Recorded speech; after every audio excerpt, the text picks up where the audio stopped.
সুপ্রিয় দর্শক, আপনাদের ভালোবাসায় আসলাম আবার সেই রীতা আপুর কাছে। আমরা শুনবো তার জীবন কাহিনী, সে কোনো জীবন সঙ্গী পাইছে কিনা। আসসালামু আলাইকুম। ওয়ালাইকুম আসসালাম। হ্যাঁ আপু, কেমন আছেন? জি ভাই, ভালো আছি। ভালো আছেন আপনি? আল্লাহ তালা খুব ভালো লাগছে। যাই হোক, আমাদের ক্যামেরার সামনে আবারও আসলেন।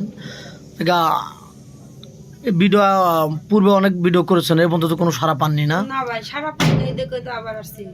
যাই হোক, আপনার পরিচয়টা আরেকবার দিবেন, আপনার নাম আর আপনার অ্যাড্রেসটা। আমার বাড়ি হচ্ছে সিরাজগঞ্জ, আমার নাম হচ্ছে রীতা। আচ্ছা, আপনার ফ্যামিলিতে কে কে আছেন বলেন আমার একটু। ফ্যামিলিতে বর্তমান কেউ নেই। কেউ নেই না? আপনার আপনার আমি চাচির কাছে থাকি। আপনার বাবার কাছে একবার থাকছেন, এখন চাচির কাছে থাকেন।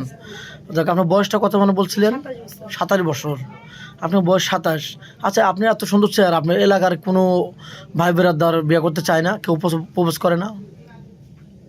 কি কম টাকা পয়সা চায় তারা, নামের তো এরকম সম্ভব না, টাকা পয়সা দিতে দেওয়ার মতো তৌফিক নেই। ও মানে যৌতুক চায়, এমনি বিয়ে করতে চায় না?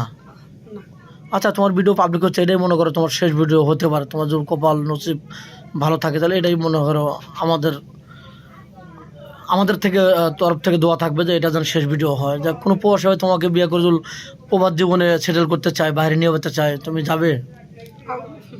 কিন্তু ভাগ্য যদি থাকে, যদি ওরকম জামাই যদি আমার কপালে মা পায়, সে যদি আমাকে নিয়ে যেতে চায়, আমি তো আর খুশি। আর গরিবের কপালে কি আর হইব নাকি? তা মানে তুমি যেতে ইচ্ছুক, এই তো? তুমি তো মুসলমান না? জি মুসলমান। নামাজ কালাম তো পড়া হয়। জি, নামাজ কালাম করি। তো যাই হোক, তুমি কি খেতে ভালোবাসো? খাওয়া এখন খাই তো অনেক কিছু, এখন গরিবের খাওয়া হজম এখন ফুচকা না চটপটি না আইসক্রিম নাকি ডাউল ভাত? গরিব মানুষ কোনটা ভালোবাসো? যথেষ্ট আমার ফুচকা মুচকা। ও মানে 3 বেলা ঠিক মতো ভাতটা পাইলে তুমি খুশি? ও, যাক, তোমার তেমন কোনো চাহিদা নাই, এই তো? তোমার স্বামী যদি তোমাকে বাড়িতে রেখে প্রবাসে থাকে, 2-3 বছর পরে আসবে, তুমি কি পরকে লিপ্ত হবে? তোমার একটা চাহিদা আছে, তুমি একটা যুবতী মেয়ে। কি কইতেছেন কোন? এগুলো আবার কি মনে করেন যে 5 বছর থাকলে কি 6 বছর থাকলে, সে তো আমার স্বামী আমাকে বিয়ে করে দিয়ে গেছে। হয় এরকম আছে না, সবাই অনেক মানুষই তো এরকম করে, সবাই তো আর এক না, তাই না? না না না, সবাই তো এক হতে পারে না। তো যাই হোক, তাহলে স্বামীর মর্যাদা ধরে রাখবে, এই তো? এটা বলতে চাচ্ছ? অবশ্যই। আদৌ শ্বশুর শাশুড়ি থাকে, তাদেরকে কি খাওয়াতে কষ্ট দেবে? শ্বশুর শাশুড়ি থাকলে তো আমি আরো খুশি হব আল্লাহ তাআলার কাছে, কারণ আমার মা নাই, বাবা নাই, ওরকম ফ্যামিলি যদি পাই, ভাগ্য। কোনো তাদেরকে তো কোনো বিভ্রান্ত করবে না বা কষ্ট দেবে না? না। সত্যি তো বলতো? সত্যি বলছো তো? জি ভাইয়া, সত্যি। আচ্ছা, নামাজ কালাম তো পড়া হয় না? নামাজ কালাম। তোমার স্বামী যদি তোমাকে পর্দা করে চলতে হয়, বোরকা আর হিজাব করে চলতে হবে, তুমি পারবে ওটা করালে না বোরিং ফিল করবে? না না না, ওটা করলে তার ভালো, মানে আমি ওইটাই চাই। স্বামীকে কি রান্না করে খাওয়াবে?